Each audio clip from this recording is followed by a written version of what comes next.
Welcome to another in our series of Kehillat Israel podcasts. This is a recording of Rabbi Amy Bernstein's weekly Friday morning Torah study.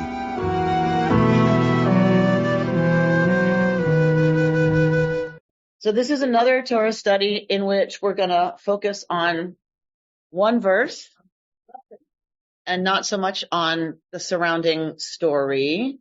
We are in Egypt, where Moshe has confronted Paro and has demanded, Shlach et ami, send forth my people, send out my people.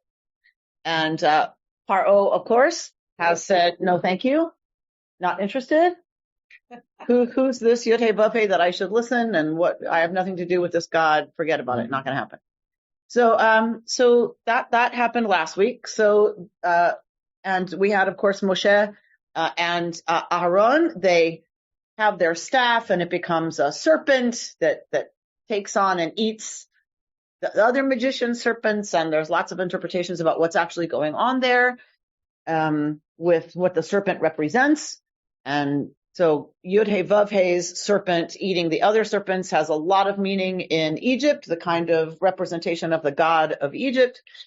Whether you think snake, whether you think crocodile, some people want to say it's a crocodile.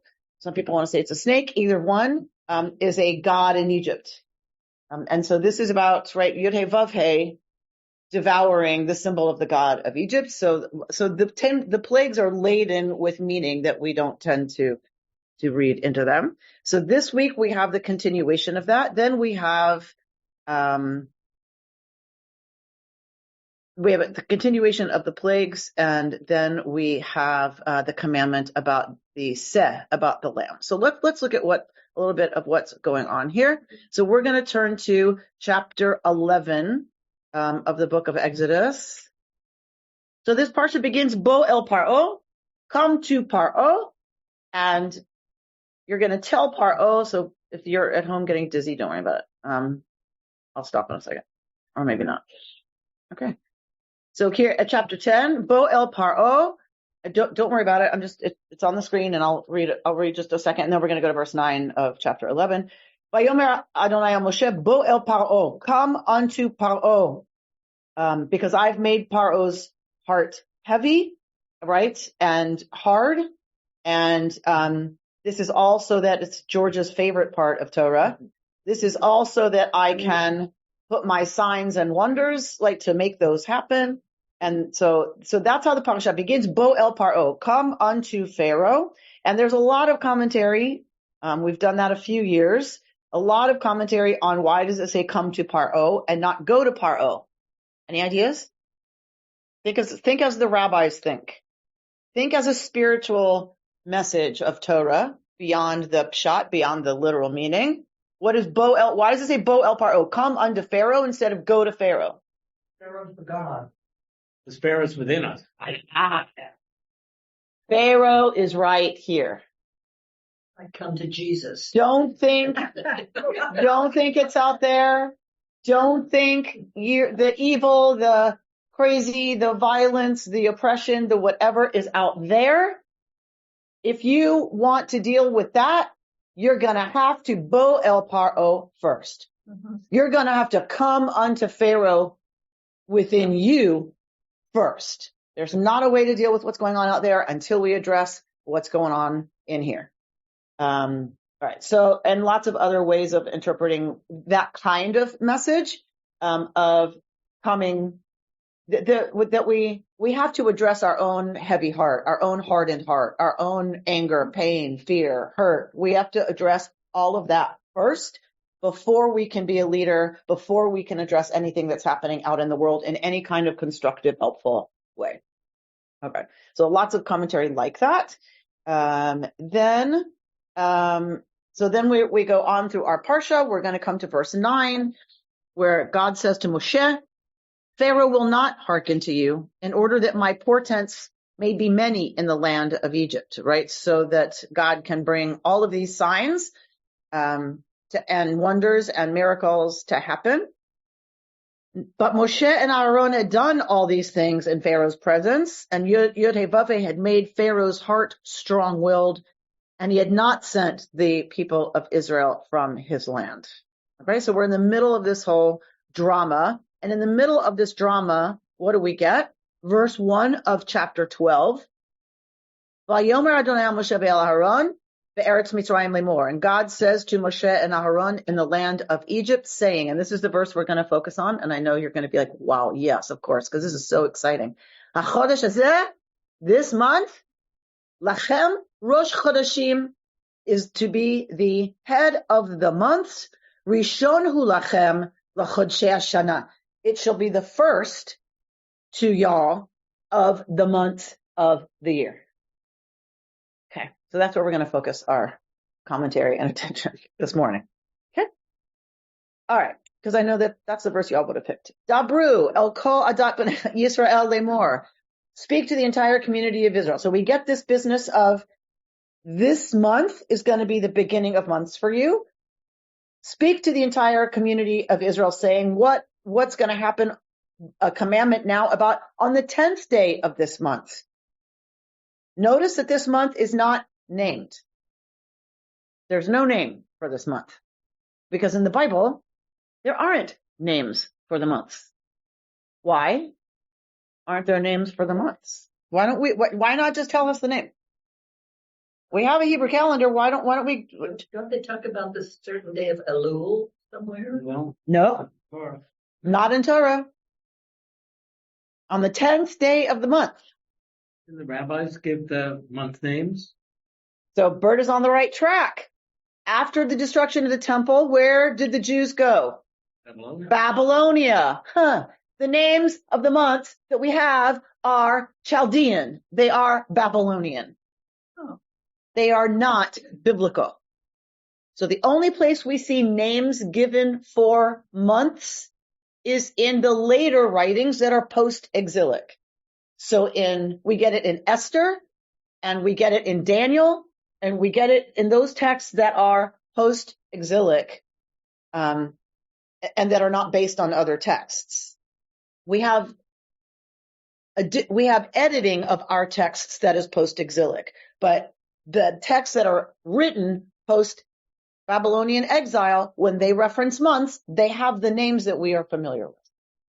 Are they using the names from the Babylonian world? Yes, they're using the Babylonian calendar's names for the months because biblically we just have the first month, the second month, the third month, right? So that leaves room for interpretation about which is the first month, right? It leaves a little wiggle room for which exactly is the seventh month because they're not named, right? Okay. So what we know is the first month, it's going to be in Aviv. It's going to be in the season of spring. But the rabbis, of course, have inherited the new year starting in the fall. So you can't have a contradiction, God forbid, right? That's not going to work. So the rabbis have to harmonize these two realities of the new year beginning in the fall, but the first of the months is happening in the spring. So we'll look at a few commentaries about how they get very clever about that. But so what's supposed to happen in this month? On the 10th day of this month, everyone is to take a lamb, right, by their family, their clan's household. And if there are too few in the house to eat a whole lamb, because that's a lot of meat, right? Then you're to join together and go to the next household and you do that together. So however many you get together to eat a whole lamb, it has to be, of course, without blemish, right? From the sheep and the goats are you to take it, and it shall be for you in safekeeping. Safekeeping, very, very interesting language there. For safekeeping, you'll keep it, you'll watch over it till the 14th day of the month. Then they're to slaughter it, the entire assembly of the community of Israel, Bein Ha'arbaim, in the twilight time, in between day and night. So every house of Israel or ancestral house. So every clan is to take a sheep and put it in the backyard on the 10th day. And it stays there for 4 days. And then every house at this twilight time slaughters the lamb at the same time. Oh my God, I love the crying out. So anyone seen The Silence of the Lambs? A movie one cannot unsee. Oh, wow. So if you haven't seen it, I don't recommend it because you can't unsee it. Yeah, no way.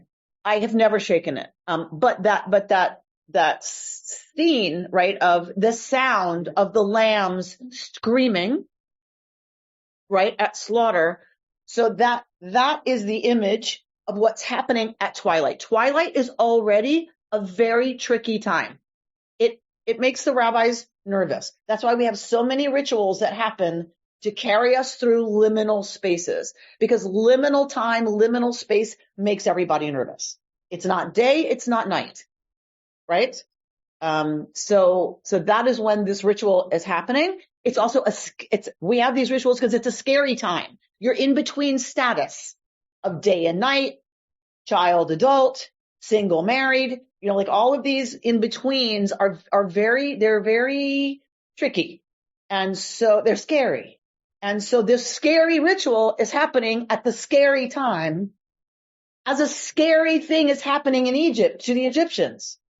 So all of this is going on, right, to make this crazy picture of this crazy 14th day. And then they're going to take that blood, and we know what they're going to do with that, right? They're going to put it on the 2 posts on the lintel in the houses in which they eat it, right? This is what happens with the slaughtered lamb. All right. Hang on one second. Jody has a question. Jody, you want to say something? And then we'll go to David. So the neighbors, when it says share one with the neighbors, they might not be Israelites, right? Or did all the Israelites live together? Presumably the Israelites lived together. Okay. So in other words, or if the person next to you was not a Hebrew, then you would go across the street to the Hebrew, right, and bring them in. Okay. But presumably slave populations, right, live together. But there's some indication that there were Egyptian households in between, because when we get the plague of darkness, right, it seems that it's pervasive, but in the Israelite homes there was light. I mean, so it's this. Okay. And then when the destroyer comes through, so there's some indication that there might have been some Egyptian households there, but presumably slave populations lived together. Like a ghetto. Yeah, exactly. Yes. I just wanted to point out, as someone who's lived on a farm with my kids, when you take the animals and make them kind of pets by keeping them close to the house, they become like real pets. And so it's sort of added anguish that you've adopted this sheep and you kind of like it. Now you're going to kill it. Right. Yeah. That's a lot worse than just going out into the field and bringing one in. It's right. like you're killing your dog. You've brought it into the house. Right. It's like being asked to kill your dog. Right. So some people who grew up on farms that I've talked to say they always knew that those animals were raised for slaughter. So they might have gotten attached, but there was a way they understood the reality is they're going to be slaughtered. So, but to your point, David, I want you to think, all y'all, think about why might that be the commandment? Bring something into your home and then slaughter it. Like, think about it. Think about what you think that might mean as we go on to see what who's got their hand up. Lynn, how's her hand up? And Bert. Lynn. And I apologize if this has been discussed before, but and I should have asked this last year or the year before, Aaron is Moses' brother, correct? Correct. And is there any story, do we know why he is still alive and he did not suffer the fate of the death of the boys at birth? Because the edict was given after he was born. Okay. He's older than Moshe. Okay. He's Moses' older brother. Miriam and Aharon are older than Moshe? Thank you. Good question. Happy. I feel like I could have asked this last year. I was going to ask it this. I hope I know the answer. Okay. Bert. A number of years ago, I was in Niger in Africa a couple of days before a Muslim festival where they were killing and eating a goat. And for several days, the streets were filled with pens of goats.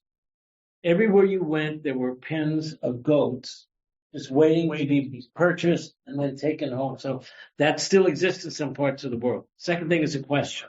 The word blemish in Hebrew, that's translated, is that clearly physical blemish or Emotional one. I know. I was going to say, what other kind of blemish might a baby lamb have? Elsewhere, it's used in terms of people who can go different places, whether someone has it in the temple, etc. So I'm wondering whether the blemish here is clearly physical. 100%. Okay. Because there's not another way to determine any other kind of blemish with a lamb. Like all you can do is check it to see if it has a mum, a defect or something wrong with it. But to your point, think about, we think this is so weird, but like you said, it's still happening in many places. And then you think about November, right? Turkeys, come on, That's not what I like once upon a time, everybody would have had to go get a turkey, right, and kill it, right? Or think on Friday night in the shtetl, there were a lot of chickens dying on Fridays, right? Right? So, because you made your most special meal Friday night, and you couldn't often afford a chicken, right, for the family. So it sounds so foreign to us, but if we really think about it, it's not that foreign. It is, however, interesting. Take it and keep it for 4 days. Then kill it. Why? So, David, you raised it. Any ideas about why we might be asked to bring something into our home and then get attached to it and kill it? Just to create more anguish, I guess. To create more anguish, because it's a Jewish text, right? So why not? It was teaching you that your food has to be killed for you to eat it, has to be respected. We were not allowed to name any animal that we knew was going to be slaughtered. Oh, yeah. Yeah. And my job What a good idea. with my grandmother's farm was to wring the neck of the chicken. Oh, God. Mhm. And I knew that was what we had to do to eat the meat. It was. But presumably they're already eating meat. Why take You just leave it on. a lamb, right? Sacrifice to God.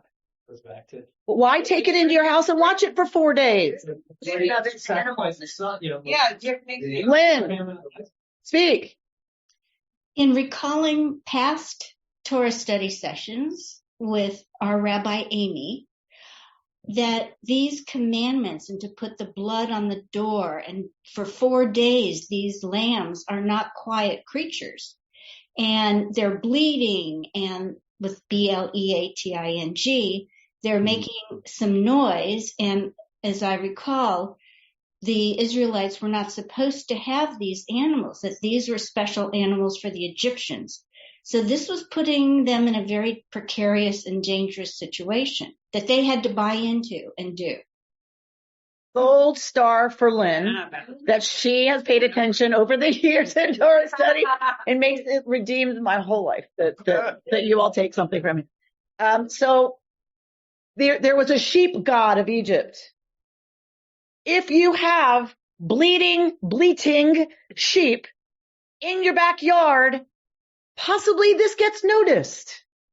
That the Hebrews have a symbol of an Egyptian god bleating in the backyard. And then what happens? They all kill them all at the same time. And whoever's around hears that for sure. Yeah. So it puts the Hebrews in a very vulnerable position vis-a-vis the Egyptians. Their Egyptian neighbors. They are advertising having a god of Egypt in the backyard, and they all kill it at the same time, and the god of Egypt is screaming. This is an enaction, huh? No, it gets worse. I'm sorry. Now it gets worse. Yeah. So this is a reflection of what's happening. That the God of the Hebrews, right, is causing the Egyptian population to suffer and is taking on the God of the Egyptians, which is Pharaoh, and will ultimately kill it. Ultimately, Yod-Heh-Vav-Heh will kill Paro. And eat it. No. And not eat it, I hope. But, so that's part of, so why do that? What's the point of that? Is that some people want to suggest that it's God saying you have to have skin in the game. You have to take steps for your own liberation. You're going to have to take some risks. You're going to have to get comfortable with killing the God of Egypt with which you are so familiar. Because what happens not too much later in the desert when Moshe's a little late coming down the mountain? What happens? They make a god. They make God. a golden calf, right? So Yod-Heh-Vav-Heh understands you need to bring that God of Egypt in. Look at it. You are very familiar with Egypt. You're going to have to kill it to be free. To be liberated, you have to kill what has dominated you and has kept you oppressed and enslaved. And you have to take part. You have to participate in your own liberation. And it begins with killing the God of Egypt. They all follow the goats. I'd love to see that midrash. All right. So then you're going to place the blood on the lintel of the doorpost so that we get literally, when they leave, they are passing through a bloody passageway. Any ideas what that might represent? And Melinda's hand shot up. And Melinda? I have also paid attention to Torah study in years past. It's a birth story. Thank you. And the parting of the Red Sea is also a birth metaphor. Beautiful. The birth canal. That's what this is. They are being born as a people with this story. So, of course, there's got to be blood.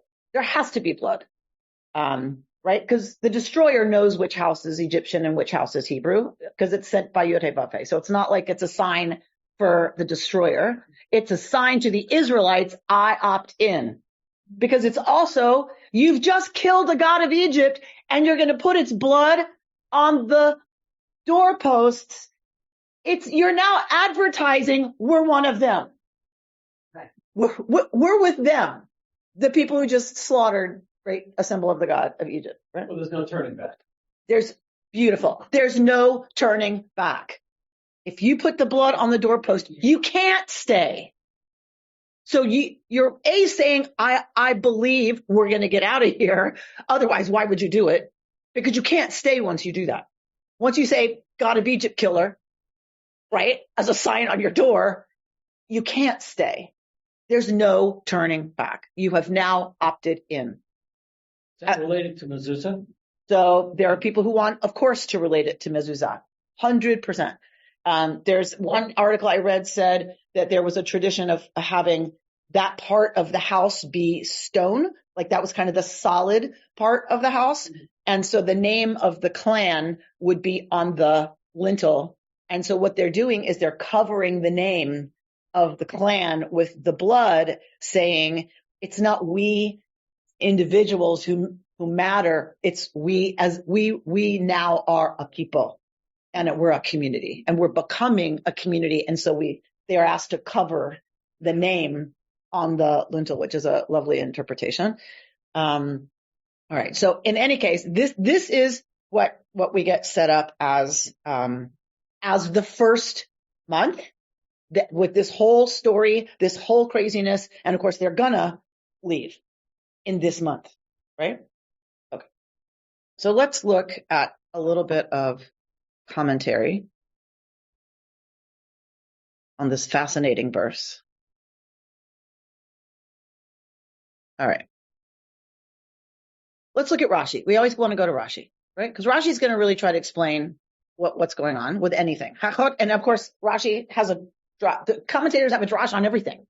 Like we have commentary on the words HaChodesh Hazeh, this month. Like we have commentary on everything. All right. HaChodesh Hazeh, this month, he, meaning God, showed him, meaning Moshe, the moon in the first stage of its renewal. And God said to him, the time when the moon renews itself thus shall be unto you the beginning of the month.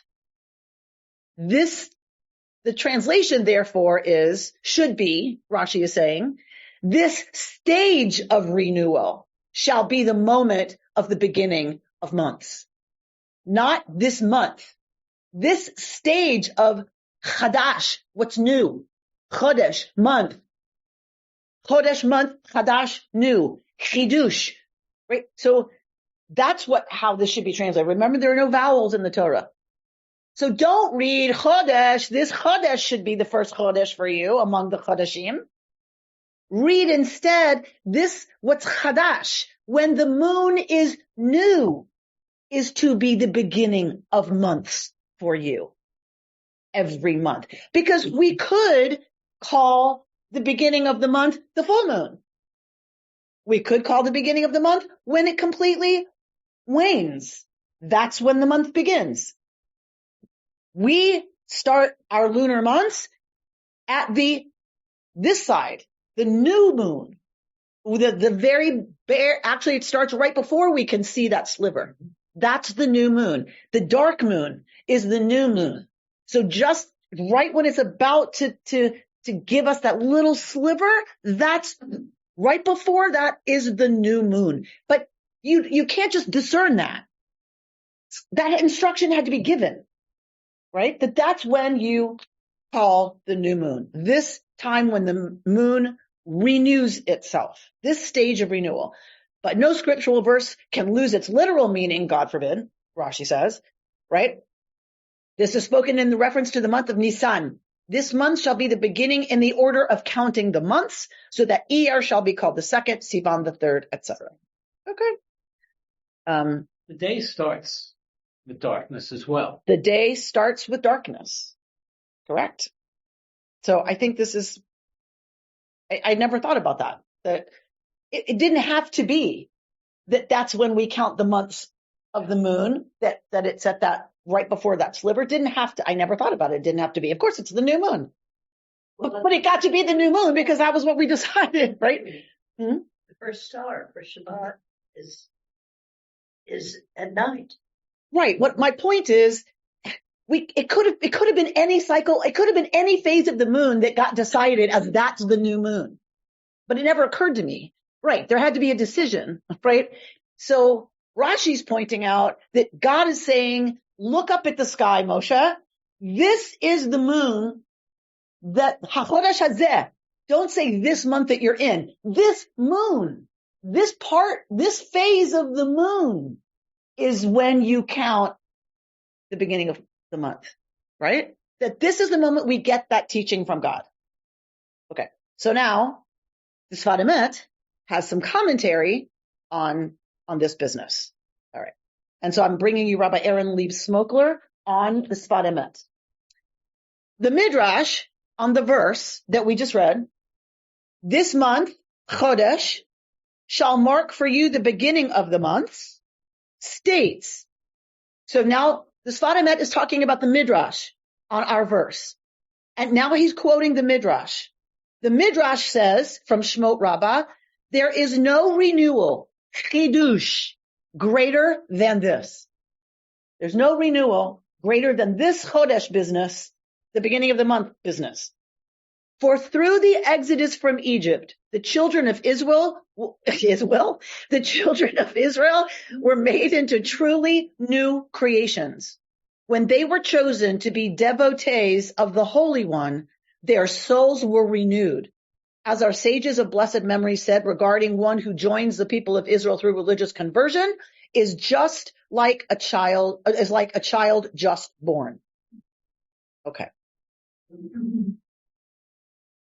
this is the chosen people, that statement, as opposed to the individuals making, and I will follow you.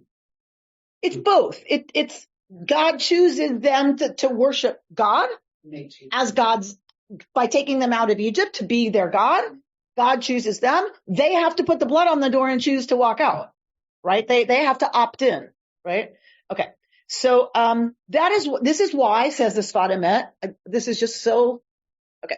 This is why it is written in the 10 Commandments, I am Yud-Heh-Vav-Heh, your God, who brought you out of the land of Egypt, the house of bondage, and not, I Yud-Heh-Vav-Heh am your God, who created you. The redemption from Egypt is more essential than creation. Like, wait, what? Yeah. But it's kind of interesting. It's interesting. What the Sfat Emet is saying is the first commandment is, I am Yud-Heh-Vav-Heh who took you out of Egypt. He's right. Why doesn't it say, I'm Yud-Heh-Vav-Heh who created you? Therefore, you should worship me. He's right. It's kind of crazy that the first commandment is, I took you out of Egypt. I'm the God who took you out of Egypt. Hence everything that follows. Okay. Here's his answer. The redemption from Egypt is more essential than creation. Tell me more, Sfat Emet. In truth, this is the divine will, that the people of Israel will privilege this creation, the recreation post-Egypt, more than the creation of the world, because it is the ultimate purpose. We too need to learn this, for so it was established in the people of Israel who stood at Sinai. That is why it was said to them, who brought you out of the land of Egypt.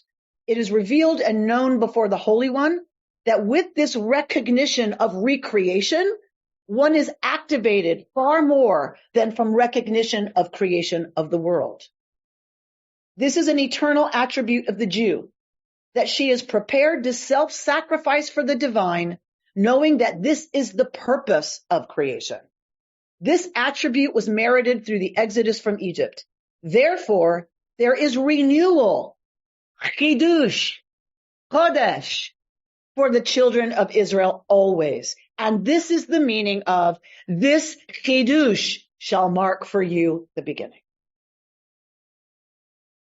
Okay, really powerful teaching for me, because last week we talked about my conflicted feeling about the word hope. This, to me, is essential teaching, because renewal is absolutely language that I can get behind. That this idea of renewal, that renewal is not only possible, but is the point of creation, that sits better for me. I don't know why, but I just know it in my kishkas, that this resonates with me differently. That because we are involved in our own renewal, but we are promised it's a design of creation. And so what Sfat Emet is saying is creation itself is pointless. There has to be meaning to a human life. There has to be meaning to civilization. There has to be meaning for each time. And each time needs its own meaning and its own language for that and its own way of expressing that through art and music and literature and theology and philosophy and all kinds of gorgeousness. Every generation, every time, every phase needs its own renewal to give life and human life meaning. That's the point, not just life, not just creation, but infusing it with meaning. And we are responsible for participating in our own and our people's and the world's renewal. And what is put up in the sky is the affirmation that there will be renewal. The moon goes through all of its phases of light and dark and full and big and small, and starts small and gets big and goes small again and comes back again. That's the point. Sfat Emet is saying it comes back.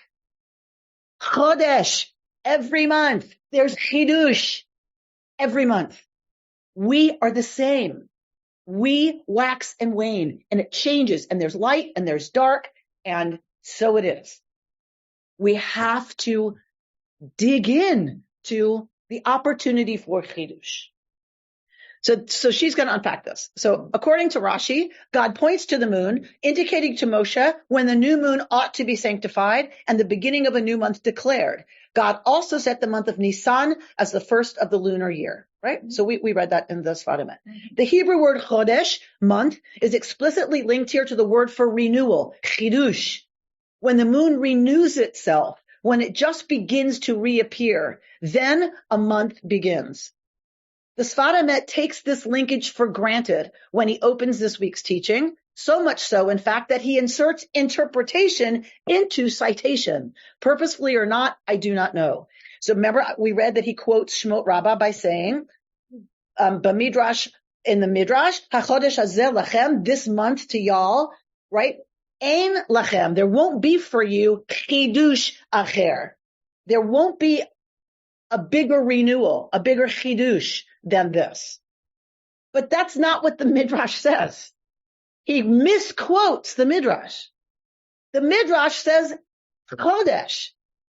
So Sfat Emet puts in the word chidush instead of Chodesh.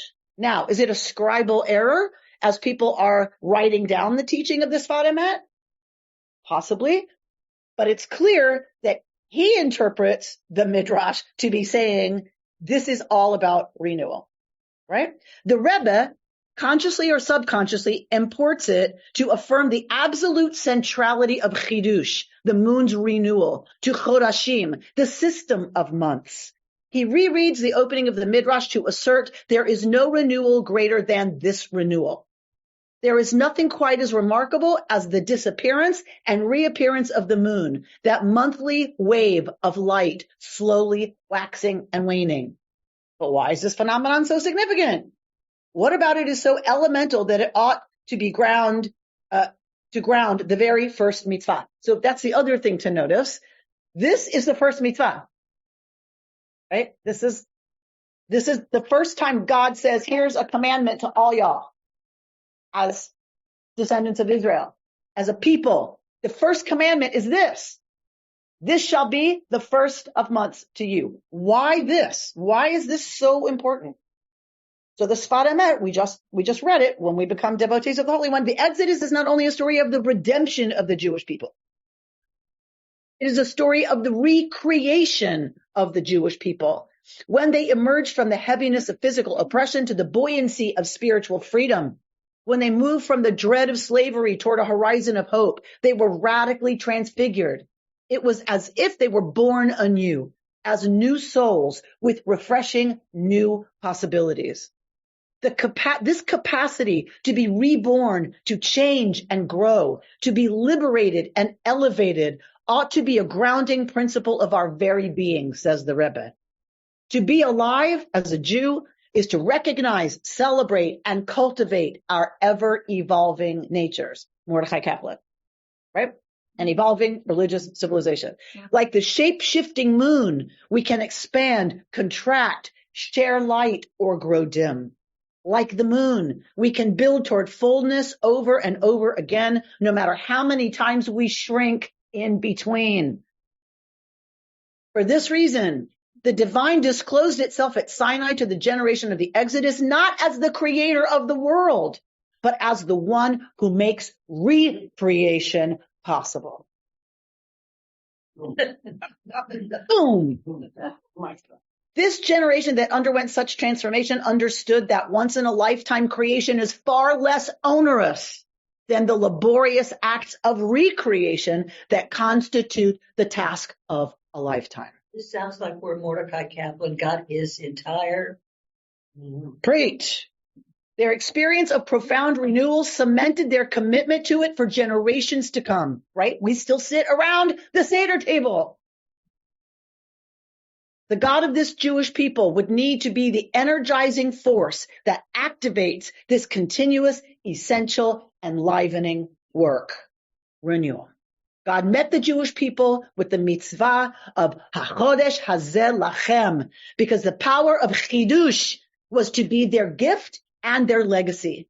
Month after month, they and we are to bear witness to a cycle of growth and decay, and to invest over and over again in the possibility of starting over. Ein lachem chidush acher gadol mizeh. There is no renewal greater than belief in renewal itself. Man. This goes right into the Haggadah this year. Right? It's going in mine. It has to. Like, this is such gorgeous teaching, like, for me right now. So for me, the reason I wanted to bring it to you is because I felt like I said, this language of renewal and her commentary on it, and this idea of waxing and waning and the shrinkage in between, that this was so powerful for me in this moment of our history, in the shadow of the cataclysm of what has happened, and us living in trying to figure out what to do with it. So I decided I wanted to do this teaching with y'all. And don't you know, right after I decided that, here's the interventionist supernatural God I don't believe in working. Right after that, I had a Hartman session with Dr. Malila Hellner Eshed, one of Mark's beloved teachers as well, who I could listen to her read the phone book. Like, I would tear up at her, like, reading the phone book. So she did a session with us because we want to keep learning together, even though we're finished with our program, and we wanted to keep learning with our amazing teachers. So she taught us a shiur, a session based in poetry for this moment in Israel. Like, what the response of folk through poetry that's being resurrected, like Leah Goldberg, like some of these amazing, she wrote a poem called The Day After. So we studied that. That was really intense. And then Malila brought a poem that was written by a colleague of hers who teaches at a yeshiva, and not a liberal pluralistic yeshiva, a regular yeshiva. So he's a yeshiva bucher, right, who teaches at yeshiva. Like, so he's a Orthodox, modern Orthodox, not black hat, but, Orthodox. And he had a poem that he wrote for now, for what we're living through now as the Jewish people. And it was published in Haaretz. And he gave a shiur, he gave a lesson that Malila heard based on this poem. So I'm going to hand out this poem and we're going to look at it together. And so she taught this poem as part of the shiur she did with us, based on the shiur she heard from Rav Elchanan Nir that was published in Haaretz. And it was right after I studied this piece of the Sfarim. I swear, like, it was like, whoa, maybe I need to look at my theology. Achshav, kmo avir l'nshima, nachnu tzrichim Torah chadasha. Achshav b'toch ha'avir shenigmar ve'atzavar shenimchak. אנחנו צריכים משנה חדשה, וגמרא חדשה, וקבלה חדשה, ועליות נשמה חדשות. Now, like air to breathe, we need a new Torah. Now, in this stifled breath and hacked neck, we need a new Mishnah, a new Gemara, a new Kabbalah, a new mystical ascents. And in all the brokenness and salt and ruin, now a new Hasidism, a new Zionism, a new Rav Kook, and a new Brenner, a new Leah Goldberg, a new Yahaveh Da'at, a new art and new poetry, and new literature and new cinema, and new ancient words, and new ancient souls from the treasure of souls, and new love out of the terrible weeping. For we have all been flooded by the rivers of Re'im and Be'eri, and we have in us no mountain, and there are no more tablets, and we have no Moses, and we have no strength, and into our hands everything now has been given. By someone whose life is about studying Torah, Mishnah, Gemara, Kabbalah, and goes to Israeli cinema and reads literature. It doesn't mean get rid of the old. That's not what he's saying. And I listened to some of his shiur, but it was in Hebrew and he speaks very quickly, so I got about a third of it. That's not what he's saying. He's saying each generation has its response. The Torah of its time. We have Torah. Then we have the oral Torah, which is the Gemara. We have Mishnah.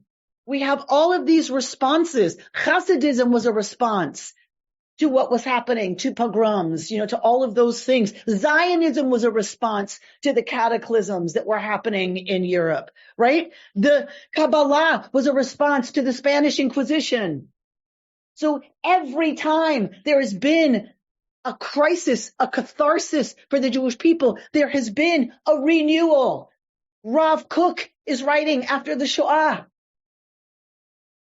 Art and poetry literature is always how we respond to what's happening. But the literature of one time is Kabbalah and Mishnah. Now we have in the modern period different kinds of literature and different kind of art and different kind of poetry. This yeshiva teacher who lives a life of Torah says we have no mountain and we have no Moses. It's on us. This is a man of deep faith, a man who looks to these texts, to these teachings and says, there's no Moshe, and there are no luchot, there are no tablets. It's on us. It's in our hands to do chidush. That's his language. Chadasha, Kabbalah Chadasha, Mishnah Chadasha, the same language of the Sfat Emet that is saying that's what's essential. And Lord God, help us. We have got to find what it's going to take for us to have the energy, the koyach, the imagination, the energy, the strength, the creativity to develop something that is chadash for our time. What is the chidush that the Jewish people, what he said in his shiur, in his lecture was, what is the Torah that is now in our hands that only we can help be revealed? There is no Moshe. There's no Sinai now. It's not going to come from somewhere else. Revelation is not going to come from somewhere else. It's going to come from us. Now, of course, what he means is we stand on these, to draw on these as inspiration for what is going to be revealed by us in our time. These are not irrelevant. It doesn't go away. He's going to study the same Mishnah and the same Gemara tomorrow with his students all day, every day. But he published this in Haaretz, people. He came out publicly with this poem to say, and we must do the work of chidush. His concern is let's not get stuck in all of this. We need a new Torah for now. My concern is that my Jews don't know enough of this to have what to draw on for a chidush for our time. Y'all do, because you sit here every week, and I love that. But I worry for us as a people. Where will the material be for us to renew and recreate if we're not in touch with the teachings of our people, of the generations of our people? And I include myself in someone who doesn't know nearly what generations right before me cared about and studied and knew.